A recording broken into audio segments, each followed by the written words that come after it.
이동관 방송통신위원장 후보자 인선을 두고 여야가 오늘도 공방을 이어가고 있습니다. 민주당 이재명 대표와 이낙연 전 대표의 이른바 명락회동이 두 차례의 수년 끝에 성사됐습니다. 두 분과 정치권 소식 함께 짚어봅니다. 김장수 여의도연구원 부원장, 장현주 민주당 법률위 부위원장 모셨습니다. 어서 오십시오. 안녕하십니까. 네, 윤석열 대통령이 이동관 대외협력특보를 신임 방송통신위원장으로 선임했습니다. 사실 이동관 내정설 한참 동안 있어 왔는데 좀 임명이 늦어진 감도 있습니다. 이제 임명한 배경 어떻게 보십니까? 내정설은 실제 내정을 해서 일찍 돈 건 아니고, 그러니까 여권에서는 이제 이동관 특보가 방송개혁의 가장 적임자라고 생각을 하고 있고, 반면에 이제 민주당이나 이제 공중파 3사에서는 가장 두려워하는 후보이기도 합니다. 그러다 보니까 일찌감치 이동관 후보가 아마 갈 거다라는 내정설이 돌았고, 그렇지만 뭐 특별한 배경이 있다기보다는 가장 적임자라, 그리고 이제 여러 가지 그간에 있었던 풍문이나 이런 거에 대한 검증도 끝났다, 이래서 내정한 걸로 알고 있습니다. 네, 알겠습니다. 배경 어떻게 보시는지요? 사실 한상혁 전 방송통신위원장이 면직이 되고 나서부터 사실 그 자리에 이동관 지금 현재 내정자가 내정될 것이다라는 이야기는 몇 달 전부터 있었던 이야기였습니다. 그러나 6월 말에 대통령실에서 차관 인사를 했었던 거 다 기억하실 텐데요. 그때도 이동관 그 내정자에 대해서는 지명이 없었기 때문에 아무래도 언론단체에서도 그리고 국민적으로도 그리고 야당에서도 많은 반대를 하고 있다는 것을 의식하고 있다라는 생각이 들었었습니다. 그러나 결국에는 이제 7월 말이 되면서 이동관 내정자를 방통위원장으로 지명을 한 상황이 되었는데요. 아무래도 시기적으로 늦췄다는 건 그만큼 반대 여론이 크다라는 것을 대통령실도 알고 있었다고 생각이 듭니다.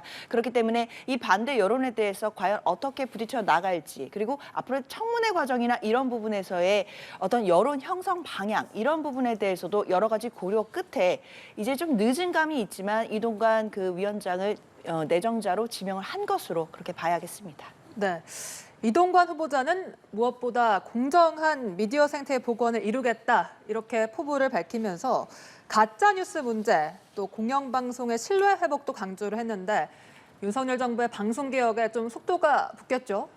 예, 윤석열 대통령의 인사 스타일을 보면 저희가 과제 중심이라고 하는 거 있습니다. 그러니까 다른 뭐 정치적 고려보다는 지금 방송통신 분야에서 가장 중요한 문제가 뭐냐, 이 과제를 풀 적임자가 누구냐, 이렇게 보고 이동관 내정자를 내정한 것으로 보이는데요.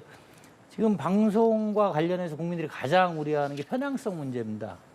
직전에 이제 이것도 되게 특이한 일이죠. 정권이 출범한 지는 1년도 넘었는데 방송통신위원장 한상혁, 민주당 정권에서 임명된 사람 지금까지 자리를 하고 있어요. 근데 이분들이 뭐 TV조선 심사 과정 이런 데서 보였던 문제들이 있고, 그러다 보니까 대통령이나 이동관 내정자 공이 공영파, 공중파 3사, 특히 이게 이제 공영방송이라고 하는데, 여기에 이제 주인은 국민인데 실제로는 여기에 직원들, 내지는 방송사 직원이나 민주노총이 주도하는 자기들의 이념적 편향, 내지는 가짜뉴스까지 양산하는 게 아니냐. 대표적인 이제 MBC의 광우병 보도, 그리고 최근 이제 KBS가 수신료 분리납부 관련해서 계속 이 국민의 방송이라기보다는 본사 직원들의 입장을 대변하는 게 너무 크다. 그리고 이 가짜뉴스도 원래 방송에서 걸러줘야 되는데, 그러다 보니까 이제 가짜뉴스를 양산하는 데까지 나갔다. 이런 문제를 시정하는 걸 가장 큰 과제로 보기 때문에 그 적임자로서 이동관을 임명했다, 이렇게 보고 있습니다. 네, 알겠습니다. 장 부위원장께서는 이동관 후보자 앞에 놓인 과제 뭐가 있다고 보시는지요? 사실 야당과 그리고 언론 단체도 지금 많은 반대를 하고 있습니다. 그런 부분을 어떻게 넘어야 될지에 대해서 고민이 많을 거라고 생각이 드는데요. 특히 어제 최고위원회에서 이재명 대표가 했던 말이 참 인상 깊습니다. 이동관 지금 후보자 같은 경우에는 MB정부 시절에 방송 탄압의 상징적인 인물이었다라고 이재명 대표가 이야기를 했습니다. 그만큼 이동관 내정자의 그 이름 자체가 MB정부에서의 언론 탄압, 이런 부분과 연결지어서 항상 나왔던 이름이기 때문에 그런 부분에 대한 반대 여론을 부분을 어떻게 본인이 넘어갈 수 있을지가 사실은 가장 큰 과제라고 하겠는데요. 특히 윤석열 정부가 방송 개혁을 하겠다, 뭐 그런 작업들을 앞으로 착수해 나가겠다라는 부분들은 예상이 되지만 총선이 1년도 남지 않은 상황입니다. 그런 상황에서 이동관 후보자를 지명을 하고 방송을 좀 장악하겠다는 의도가 있는 것은 아닌지에 대해서 야당으로서는 당연히 우려가 있을 수밖에 없고요. 특히 이런 부분에 대해서는 민주당뿐만 아니라 정의당에서도 큰 우려를 표하고 있고, 특히나 지금 언론 현업 단체들이 7개 단체도 지금 성명을 내면서 반대를 하고 있습니다. 지명을 철회해야 된다라고 강력하게 이야기가 나오고 있는 상황이기 때문에 앞으로 청문회 과정이나 국회에서 여러 가지 이야기들이 있게 되겠지만, 과연 그 과정에서 이동관 내정자가 본인을 향한 여러 가지 언론 철학이나 이런 부분에 대해서도 잘 설명해낼 수 있을지에 대해서는 좀 의문이 듭니다. 네. 여야는 오늘도 이와 관련해서 공방을 이어가고 있습니다. 여당은 이 후보자에 대한 야당의 인선 비판을 발목 잡기다 이렇게 비판을 하고 있고, 민주당은 갑질 악성 민원 학부모의 전형이다 이렇게 맹비난하고 있는데, 이번 인사청문회도 쉽지 않아 보여요. 예, 그러니까 이게 이제 지금 문제가 되는 게 이겁니다. 그러니까 우리 당이 정권을 잡으면 이게 방통위원장 계속 이제 정권에서 임명하게 돼 있는데, 민주당에서 이제 방송 장악이다, 탄압이다 그럽니다. 그리고 민주당이 보내면 방송사 직원들하고 아주 사이가 좋아요. 근데 이 문제의 본질은 우리 정부가 방송 탄압을 하는 게 아니고 방송인들이 정치적 편향성을 가질 수 있어요. 근데 이게 그대로 드러나면 안 됩니다. 이게 그대로 드러나다 보니까 공영방송이 아니다 이런 얘기가 나오는 거거든요. 그러다 보니까 민주당하고 방송 3사가 너무 의견이 같아요. 이건 뭐 세대의 문제도 있는데요. 옛날 흔히 386이라고 하는 사람들이 방송사의 주도권을 가지고 있고 민주당도 그래요. 자기들하고 생각이 똑같아요. 그러니까 민주당에서 뭘 관여할 필요가 없어요. 근데 이제 우리 당하고 하면 우리 당은 구조조정을 해야 된다, 경쟁력을 높여야 된다, 편향성을 없애야 된다 하니까 방송사 직원들이 반발을 해요. 그러니까 이 부분에 대한 객관적인 평가가 필요합니다. 그러니까 방송사 개인, 기자, PD들이 정치적인 의견을 갖는 걸 문제 삼는 게 아니고, 이게 공영방송을 통해서 전혀 여과되지 않고 노출되는 거. 특히 이제 이게 민주노총이 대부분 장악하고 있어요.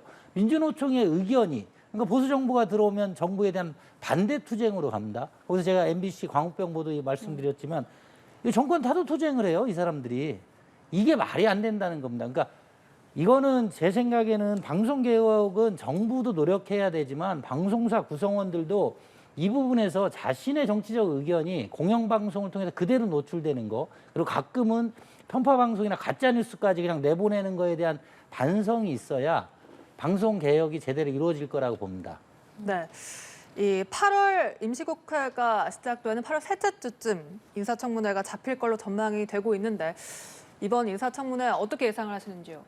사실 어떤 인사청문회보다도 뜨거운 상황이 될 수밖에 없다고 생각이 듭니다. 일단 이동관 후보자에 대해서 여러 가지 그동안 있어 왔던 언론 장악, 그리고 이제 방송 장악에 대한 의혹들에 대해서 이제 야당에서의 이제 칼날 같은 그런 검증들이 있을 것으로 예상이 되고요. 특히 예전에 고민정 의원이 그 한덕수 총리를 향해서 흔들어댔던 그 국정원 문서를 다 기억하실 겁니다. 국정원에서 나왔다라고 하는 그 문건 내용과 관련해서도 이동관 후보자가 어떤 관련이 있는지에 대해서도 이제 송곳 같은 검증이 있을 거라고 생각이 들고요. 또 개인적인 의혹도 있습니다. 아들의 학폭 관련해서 본인이 그 학교에다가 연락을 해서 외압을 행사한 것이 아니냐라는 의혹들이 지금도 진행 중이기 때문에요. 그런가 관련해서 지금 민주당에서는 갑질 악성 학부모의 전형적인 모습이다라는 비판까지 지금 나오고 있습니다. 그런 부분들이 청문회에서 아마 구체적인 자료들을 근거로 해서 많은 질문들이 나오게 될 텐데, 그런 질문들에 대해서 과연 이동관 후보자가 제대로 된 답변이나 해명을 내놓을 수 있을지, 이런 부분들이 가장 핵심적인 쟁점이 되겠습니다. 네, 알겠습니다. 이런 가운데 이재명 대표와 이낙연 전 대표가 두 번의 수년 끝에 회동을 가졌습니다. 이번 회동에서 두 사람 모두 윤석열 정부의 실책을 비판하면서 총선 승리를 다짐하기도 했는데요. 다만 이 대표는 당의 단합, 이 전 대표는 당의 혁신이 필요하다 이렇게 강조를 했어요. 살짝은 좀 결이 다릅니다. 예, 어떤 면에서 보면 이제 동상이몽이라고 볼 수 있는데요. 이게 저는 이제 본질적으로는 이낙연 대표가 이 회담을 왜 했는지 좀 의구심을 갖습니다. 그리고 그 내용상으로 보면 이낙연의 굴복이다 이렇게 보고 있습니다. 뭐냐면 지금 민주당 뭐 최근 갤럽 조사를 보면 지지율이 29%까지 떨어졌습니다. 민주당 지지율이 윤석열 정부 출범 이후에 떨어지다가 멈췄다가 해서 계속 가는데 지금 30% 밑으로 내려왔어요. 이게 문재인 정부 출범 이전, 박근혜 대통령 탄핵 이전 민주당이 최악인 상황으로 가고 있어요. 그렇다 보면 저는 지금 민주당에 필요한 건 윤석열 정부 비판이 부족한 게 아닙니다. 민주당이 정권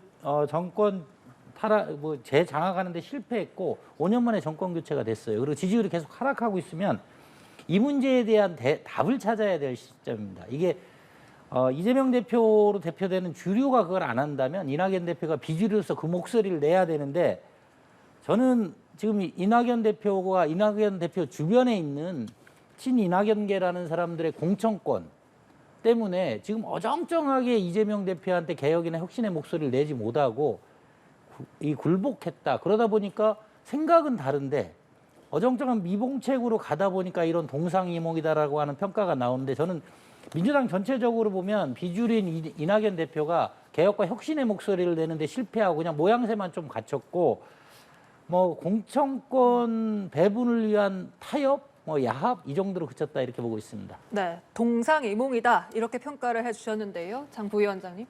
저는 조금 생각이 다른데요. 사실 이재명 대표와 이낙연 전 대표만큼 본인들의 이해관계가 정확하게 일치하는 사람도 별로 없을 것 같다는 생각이 들었습니다. 어떤 이해관계냐면 사실 목적이 같을 수밖에 없습니다. 내년 총선에서 민주당이 승리를 하지 못한다라고 한다면 사실 이재명 대표나 이낙연 전 대표나 정치인으로서 굉장히 크게 지위가 흔들릴 수밖에 없는 상황입니다. 그렇다고 한다면 두 현직 전직 대표가 민주당이 내년 총선 승리를 위해서 합심해야 된다는 부분에 대해서는 정확하게 이해관계도 일치할 것이고 목표도 일치하고 뜻이 분명하게 일치함을 보여주는 그런 장면이었다라고 생각이 들고요. 그 과정에서 그러니까 목표는 당의 총선 승리인데 그 승리까지 나아가는 단계에서 해야 되는 방법론적인 면에서 조금의 이야기를 한 것이라고 생각을 합니다. 이재명 대표가 당의 단합을 얘기를 했다면 이낙연 전 대표는 단합뿐만 아니라 당이 또 국민 눈높이에 맞는 혁신을 해야 된다는 그런 방법론적인 차원에서 이야기를 했기 때문에 저는 동상이몽이다라고 볼 것은 아니고 네. 두 분의 뜻이 합치가 됐고 다만 그 과정에서 어떻게 할지에 대해서 지혜를 모으겠다는 그런 모습으로 봐야겠다라는 생각이 들었습니다. 네, 국민의힘은 말뿐인 단합과 혁신만 오고 간 명락회동이라면서 소문난 잔치에 먹을 것이 없다 이렇게 평가를 했습니다. 동의하십니까? 민주당이 총선에 이겨야 되는 건 민주당 입장에서 지극히 당연한 말씀입니다. 근데 문제는 이게 이제 두 가지 가지고 항상 갈등을 하는데 하나는 단합이냐 혁신이냐입니다. 근데 이제 많은 분들이 민주당 지금 단합이 중요한 게 아닙니다. 이낙연 대표도 언뜻 언급하셨잖아요. 이 민주당 위기의 본질은 도덕성 상실이고 그 민주주의가 회복되지 않고 있다라고 얘기를 했습니다. 이 도덕성 상실 문제는 사실 이재명 대표의 문제가 핵심입니다. 방탄국회라고 하는 민주주의 회복은 이제 개딸들 얘기를 하는 거 아닙니까? 그럼 이건 단합보다는 혁신의 방점을 내세워야 되고 그 전에 그래서 이재명 대표가 이선으로 물러나는 비대위까지 논의가 된 겁니다. 근데 이제 이걸 말만 살짝 하고 기본적으로 이제 단합의 방점이 찍혔어요. 그 이유는 저는 지금 이 개딸들 문제, 강성 지지층하고 국민 여론이 계속 괴리되고 분열되는 게 가장 큰 문제거든요. 이 문제에 대한 해법이 전혀 안 나왔는데 제가 볼 때 이게 이제 지금 그래서 이낙연, 이재명 둘 다 공이 주변에 있는 위원들, 흔히 기득권 세력들의 공천권 문제 때문에 이낙연 대표가 몰려서 나왔다. 그러니까 이낙연 대표는 사실 좀 더 지켜봤으려고 했을 거예요. 근데 계속 지지율이 이렇게 조금씩 떨어지는데 계속 또 미루다 보니까 개딸들이 계속 지금 이 자리에 배석했던 누구죠? 그 위원도 이제 대표적 이낙연 개고 이분들이 다선 중진이에요. 이분들이 지금 최고 걱정하는 게 자기들 공천에서 배제될까 봐 그래요. 그래서 저는 봉합이라고 보는 겁니다. 이게 양쪽 다 어느 정도 공천권을 보장해 줄 거라는 얘기들이 있었고 이러다 보면 민주당 혁신은 물 건너갑니다.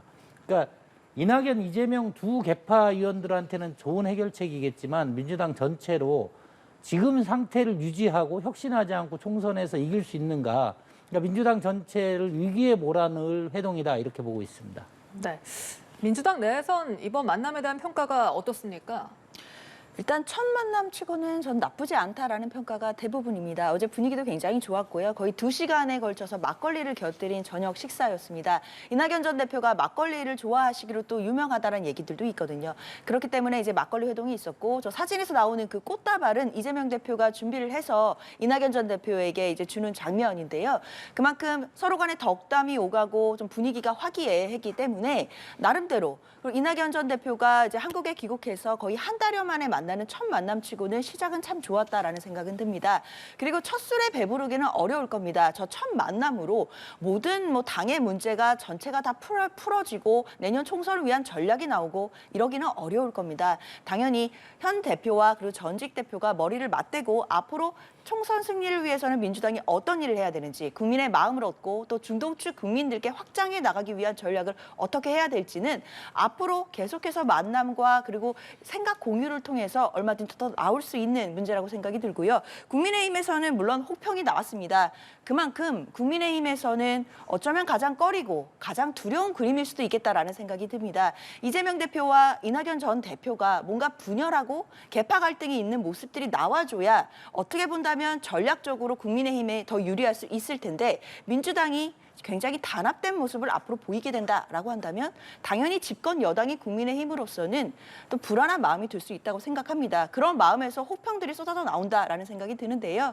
일단 첫 만남으로서 시작이 좋았기 때문에 앞으로 관련해서 또 여러 의원들이 계속해서 만남을 이어가고 그리고 관련해서도 또 여러 가지 전략들과 생각들을 공유하고 당의 혁신위도 있기 때문에 혁신의 방향까지 함께 공유해 나간다라고 한다면 단합의 토대 위에서 또 내년 총선의 승리를 위해서 어떤 일을 할 수 있을지 구체적인 내용들이 나올 수 있다 생각이 듭니다. 네. 이번 만남이 계파 갈등의 분수령이 될 것이다 이런 관측이 많았습니다. 그럼 이번 회동 이후에 좀 민주당 내 상황에 변화가 있을까요?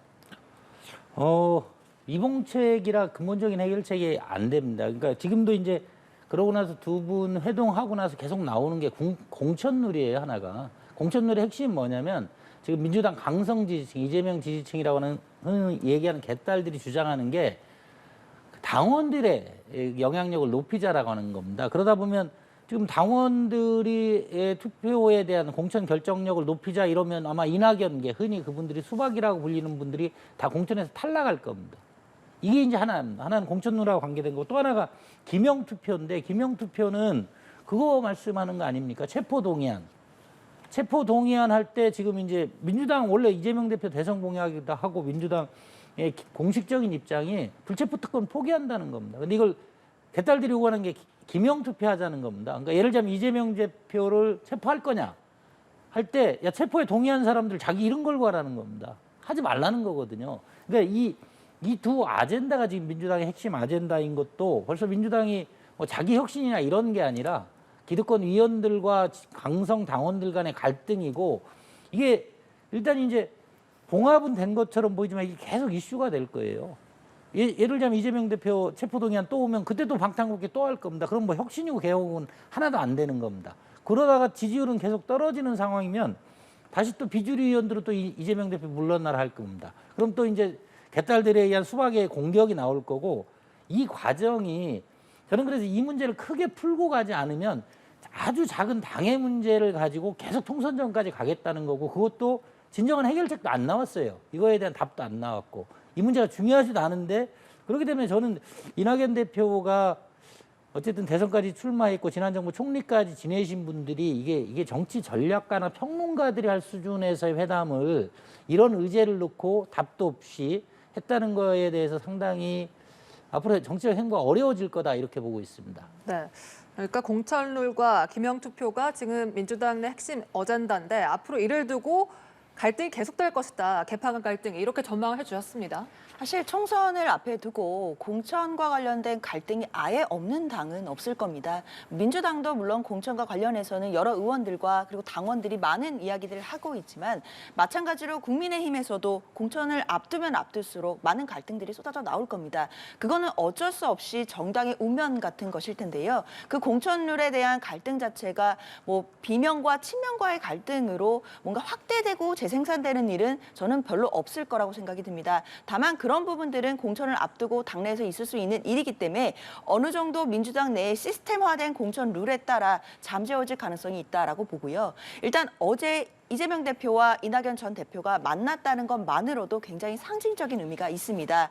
만약에 그 수면 아래 잠재워져 있다는 친명과 비명과의 갈등이 있었다고 하더라도 그 수장이라고 할 수 있는 두 분이 만나서 화합하는 모습을 보여줬기 때문에 앞으로는 좀 계파 갈등과 관련된 이야기들이 나오기 어려울 것으로 보이고요. 그리고 이낙연 전 대표가 분명히 당의 어른으로서 그리고 고문과 같은 존재로서 본인의 어떤 아이디어라든지 생각이라든지 혁신 방안에 대해서 여러 가지 말씀을 주실 거라고 생각이 드는데 당 내에서 어느 정도 역할론이 있을 것이고 그 역할에 따라 당의 단합과 그리고 앞으로 혁신과 총선 승리를 위해서 어떤 일을 해야 되는지 본인이 아마 고민이 제일 많으실 거라고 생각이 듭니다. 그런 차원에서 이제는 당내 간의 어떤 그런 계파 갈등보다는 어떻게 단합을 하고 같은 것을 좀 더 함께 보고 키워가는 그런 방향으로 민주당 의원들이 단합을 하지 않을까라는 생각이 듭니다. 네, 알겠습니다.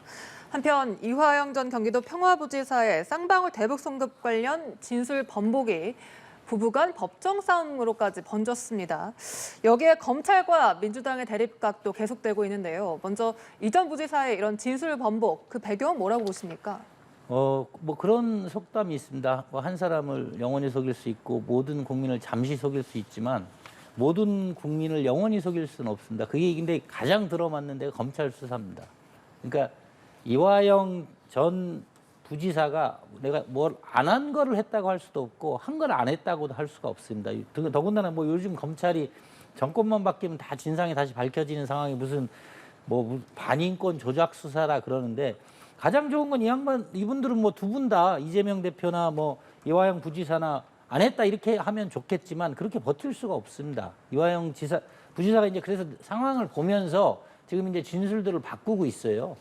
진술로 바꾸고 있다 보니까 이제 밖에 있는 분들이 볼 때는 이화영 부지사가 왜 그 얘기들을 하는지를 이해를 못 하니까 이제 일단 뭐 조작 수사다 이래 가는데 검찰 수사가 1년 넘게 지속되면 이게 조작 수사를 해서 그런 게 아니라 거짓말로 오래 버티기 힘듭니다. 그럼 지금 본인이 2번을 이재명 대표한테 보고를 했다 이러는데 보고를 했으면 보고한 일시나 시기가 있을 거 아닙니까? 없는 걸 만들어낼 수가 없어요. 그래서 저는 이화영 부지사가 그 검찰 수사를 받으면서 이게 더 이상 거짓말로 버틸 수 없다는 판단을 한 게 진술 번복의 가장 큰 이유라고 보고요. 근데 물론 그걸 했다 이래도 이제 이화영 부지사 입장이 성량이 늘어납니다. 그러니까 밖에 있는 사람들은 왜 이화영 부지사가 이재명 대표 측 사람도 그 생각을 하죠. 끝까지 입을 다물고 있는 게 서로에게 유리한데 왜 입을 열었을까? 이유는 단순합니다. 사실을 계속 감출 수가 없어요. 검찰 수사 1년 정도 되면. 그래서 저는 이제 사실을 밝히기 시작했다고 보고 있습니다. 네, 이 변호사 해임을 놓고도 부부간 이야기가 다르고 왜 진술을 번복을 했을까요? 사실 그 부분이 가장 핵심이죠. 그래서 이화영 전 부지사가 진술이 뭔가 묘하게 변경이 되고 있다라는 그런 보도들은 많이 나오고 있는데요. 그것과 관련해서 또 이화영 전 부지사의 배우자가 또 친필로 탄원서를 낸 게 있습니다. 그 탄원서 내용을 보면 검찰의 어떤 회유와 압박 속에서 그리고 심리적인 압박 속에서 건강도 매우 안 좋아진 상황이고 여러 가지 압박 속에서 지금 굉장히 힘들어하고 있다는 내용들이 담겨 있거든요.